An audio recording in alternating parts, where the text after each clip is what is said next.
Eh bien bonjour à tous et bienvenue dans cette vidéo. Encore une fois aujourd'hui je suis vraiment très content de vous retrouver et comme tu l'as compris dans le titre, on va tout simplement parler de la RTX 3050, pas n'importe laquelle puisque c'est la RTX 3050 mobile, donc version PC portable. Et donc toi forcément si tu t'intéresses à cette carte graphique parce que tu souhaites te faire une configuration soit PC de bureau, parce qu'il faut savoir que cette carte là est très proche de la version de bureau, je te montrerai ça juste après sur 3D Mark, ou que tu souhaites investir sur un PC portable et que tu ne sais pas vraiment sur quoi t'orienter, peut-être que ce petit test pourra te donner un indice et pourra t'aider à choisir le modèle qui va t'accompagner pour tes longues parties de jeu. Donc finalement la particularité de cette carte graphique, c'est tout simplement que c'est la version la plus puissante sur PC portable, c'est la version 75 watts, et donc tu verras que par rapport au 3D Mark, les résultats seront assez intéressants. Donc j'ai décidé de faire cette vidéo aussi pour ma communauté, voilà, pour qu'on puisse tester plus en profondeur cette carte. J'avais testé le PC portable très rapidement sur quelques jeux, mais j'avais pas poussé vraiment plus loin les tests. Et donc dans cette vidéo, le but c'est vraiment de mettre à mal la carte graphique et voir comment elle peut supporter les jeux vraiment au maximum, puisqu'il faut savoir en plus qu'on va partir sur mon écran externe, un écran 27 pouces qui est en définition 1440p, 170 Hz.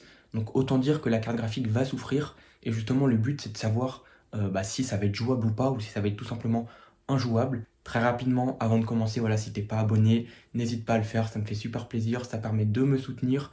Et active ta cloche de notification et like aussi cette vidéo et commente aussi cette vidéo. Donc voilà, t'as compris, tu mets la totale, c'est parti. Donc voilà pour ce petit 3D Mark, donc on a 5100 points au niveau tout simplement du score graphique. Et pour te donner une idée, si jamais toi tu regardes cette vidéo parce que tu souhaites une RTX 3050 de PC de bureau, il faut savoir que cette carte là tape environ les 5500 voire 6000 points. Donc c'est là que tu te rends compte que vraiment cette carte graphique là de PC de portable est très proche de la 3050 basique de PC de bureau. Donc potentiellement si tu regardes cette vidéo, tu sauras que tu gagneras quelques FPS en plus par rapport au nombre de FPS qu'on aura, au résultat qu'on aura dans cette vidéo. Donc premier jeu qu'on va tester, GTA 5. Là il faut savoir que je ne vais pas tester des FPS puisque dans cette résolution on sait très bien que ça tournera quand même, les petits jeux très légers. Donc là ce que je vais tester c'est des jeux qui sont, on va dire, un peu plus gourmands et on va voir ce que ça donne en 2K. Donc là comme tu peux le voir, on est tout simplement sur GTA 5 en résolution 1440p et on est tout qui est au maximum, donc très élevé, voilà, tout est à fond. Donc on voit aussi en haut la mémoire graphique, donc 2552 MO utilisée sur 4, donc c'est plutôt correct. Et à gauche tu as le panneau avec tous les FPS et les informations intéressantes. J'espère que vous allez voir ce panneau là, j'espère que la superposition va fonctionner.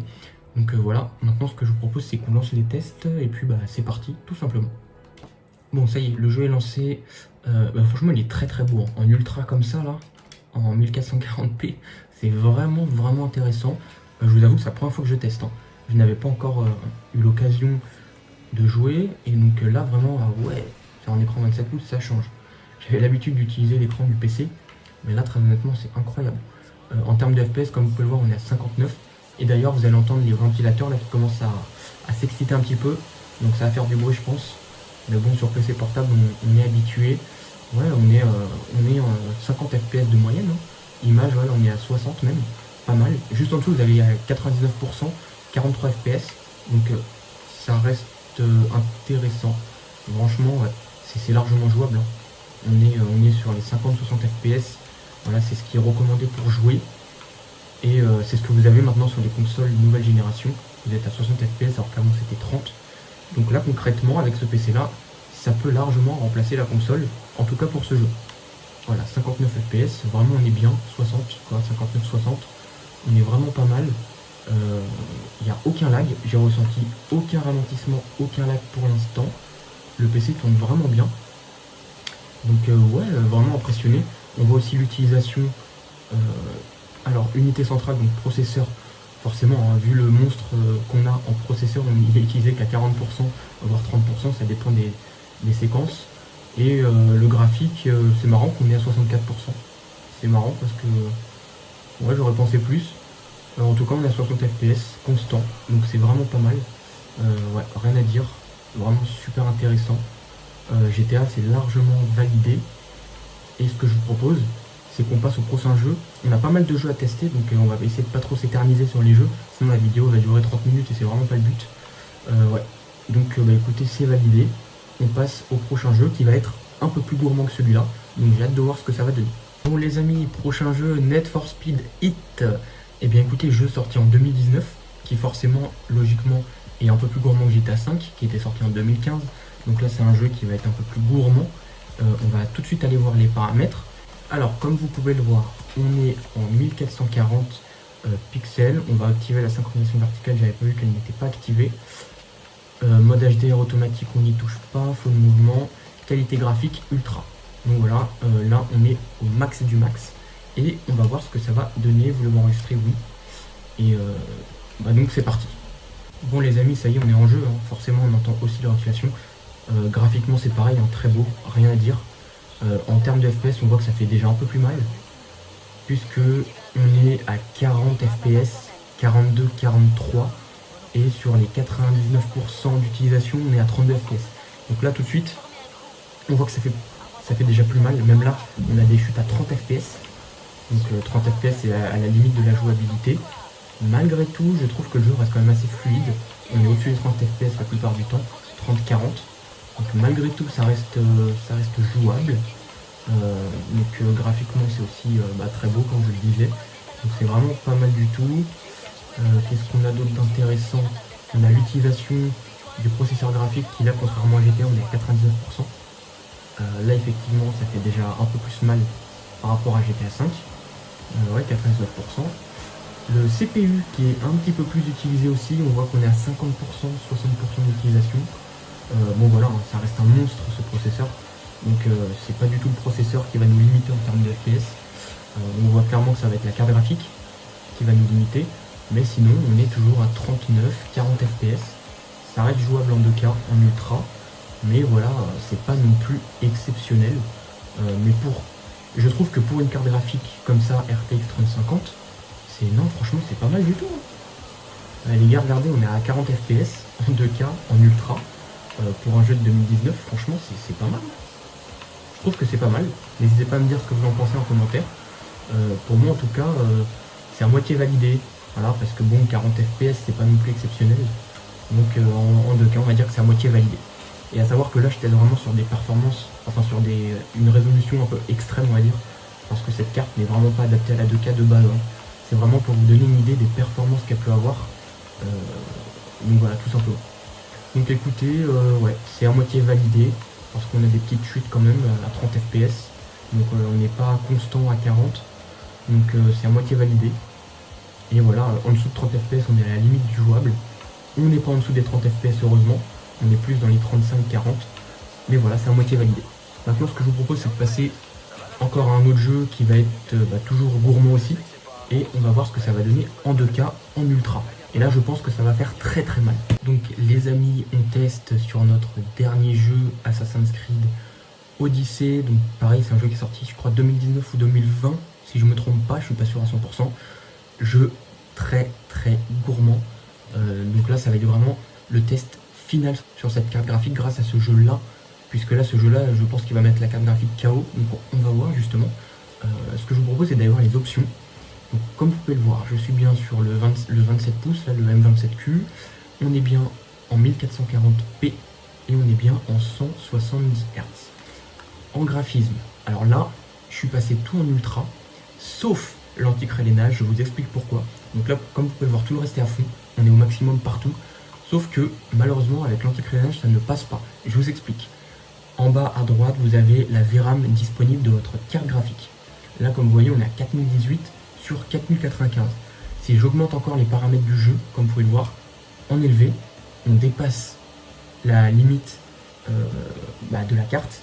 Et donc quand on la dépasse, ce qui fait que potentiellement on risque d'avoir des crashs, enfin je dis des crashs, c'est plutôt des bugs en jeu, donc des freezes, etc. Puisqu'on utilise plus que ce que la carte graphique peut proposer. Et si je passe en adaptative, et bien là encore plus, puisqu'on consomme 4400 MO sur 4095, et donc là honnêtement notre carte graphique elle est KO, rien qu'avec ce jeu là, ce qui fait que on va être obligé de baisser.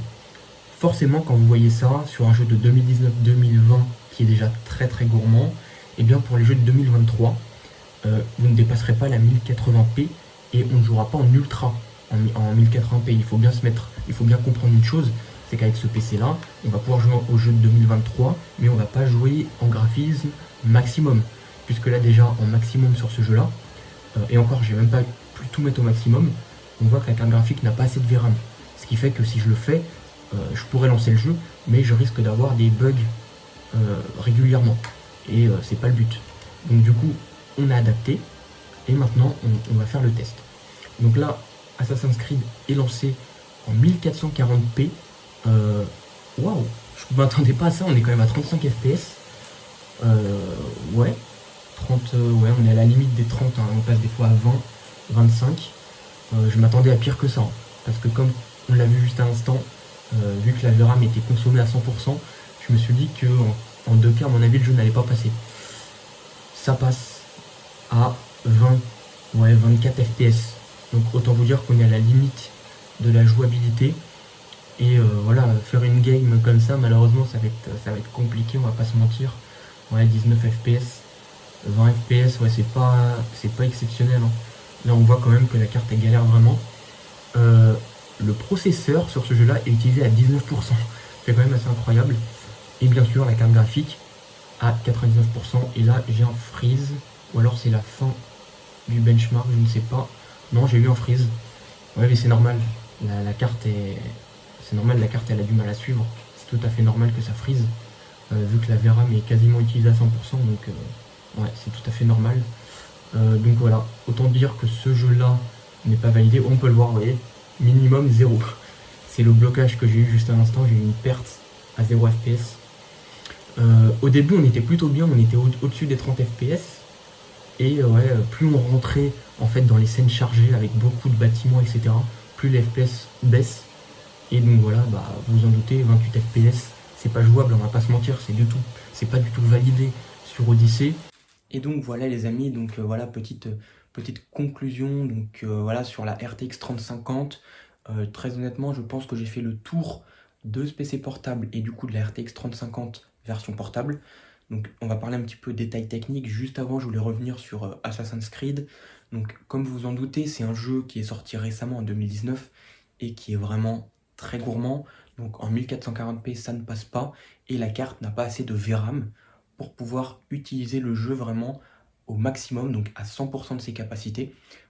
Voilà, donc comme vous l'avez vu, j'ai pas pu mettre l'anti-crénage au maximum, j'ai dû passer sur moyen, puisque sinon on consommait plus de 4 Go de VRAM, ce qui fait que la carte graphique allait tout simplement avoir des bugs récurrents, donc ça allait friser assez régulièrement, donc c'est pas intéressant de jouer comme ça. Et c'est pour ça que j'avais baissé un petit peu la qualité.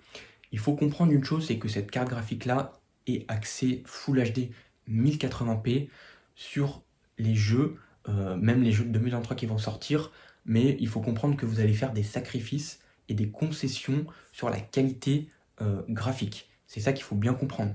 Puisque c'est des jeux qui vont être récents et qui vont consommer beaucoup plus que les jeux qu'on a actuels, voilà, qui sont sortis en 2021, 2022, etc., eh bien, vous n'allez pas jouer en Full HD, Ultra, etc. Il faudra baisser un petit peu, voilà, passer peut-être en moyen, élevé, ou en faible pour certains jeux. Et c'est sur ça que je voulais vraiment revenir et vraiment qu'on soit clair, c'est que quand on achète un PC portable à ce prix-là, 649 €, pour le prix, c'est une excellente affaire. Très honnêtement, autant de performance pour ce prix-là, c'est assez incroyable. Par contre, quand vous achetez ce PC, il faut bien comprendre que c'est pas un PC à 1500 € avec par exemple une RTX 3070 de PC portable ou les nouvelles RTX par exemple 4000 qui là nous permettront de jouer à tous les jeux qui vont sortir récemment avec de meilleurs paramètres graphiques. Pas du tout. C'est un PC qui est loin d'être obsolète, hein. J'entends des personnes dans les commentaires dire que c'est obsolète, que la carte graphique est déjà morte. C'est pas vrai. La carte graphique est toujours d'actualité et elle fonctionne encore très bien aujourd'hui. Elle est récente, c'est une carte graphique qui est sortie il n'y a pas si longtemps que ça. Donc voilà, il ne faut pas dire que c'est obsolète. C'est pas parce que Nvidia sort une nouvelle carte graphique que les anciennes versions sont obsolètes, hein. Il y a encore des personnes qui jouent avec des GTX 1080, des GTX 980, qui sont des cartes vraiment anciennes. Et ça fait toujours tourner les jeux actuels, mais pas en Full HD Ultra. C'est ça que j'essaye de vous faire comprendre. Et sur ce PC-là, ce sera pareil. Les jeux qui vont sortir en 2023 et après, eh bien, ce ne sera pas des jeux que vous allez faire tourner en Full HD ultra qualité. Donc voilà, c'est tout simplement sur ce que je voulais revenir et ce que je voulais dire pour finaliser cette vidéo.